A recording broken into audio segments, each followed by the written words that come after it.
I became obsessed with what people thought of me and how I presented myself. Should I smile at people? Should I look at the floor? What? By the time the person actually walked past me, I was having facial spasms. Then the physical symptoms started. The blushing, rapid heartbeat. Worst of all were the tremors. At one point my hands would shake so regularly that I was afraid to pass items to my colleagues in case they noticed. My name's Claire Eastham. I am an award-winning mental health blogger, which is about my experiences with social anxiety, and I'm from Manchester in the UK. I think it started showing the signs when I was about 8. I really didn't like being made the centre of attention.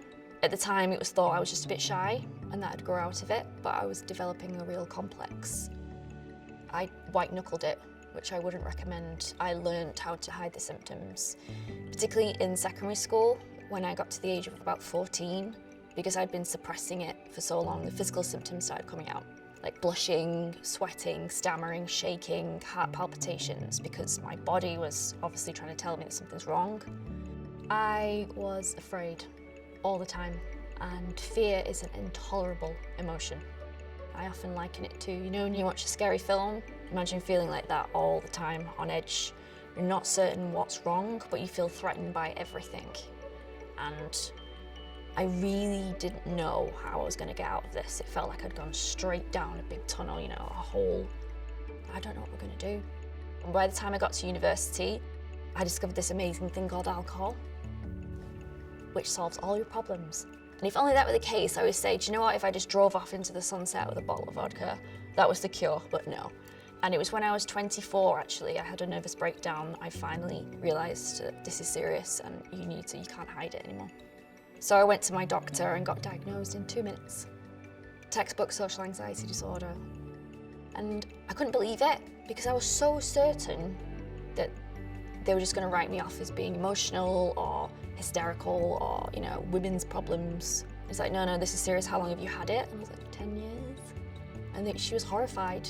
She's like, I don't understand how you've been coping. And I'm like, I suppose I haven't, And that's when I started my blog. And I decided to document what was happening to me in a no-nonsense, kind of humorous way. It's just quite cathartic to write about it, really, and it made me feel better, because I really, really struggled, even in therapy, to talk about how I was feeling, but writing was different. It's like it's not me, and I can think about what I'm going to say. There's the kind of no pressure. It means the world to me that it's helping people. It gives me a real sense of pride. It's tragic, really, because I really thought I was the only one, which now is ridiculous, It's like saying you're the only one who's ever had a cold. Here's my first and most important piece of advice. You need to accept that you have a mental health condition. You can't heal if you don't accept it. That's just the way it is. Anxiety is something that will probably follow me around for the rest of my life.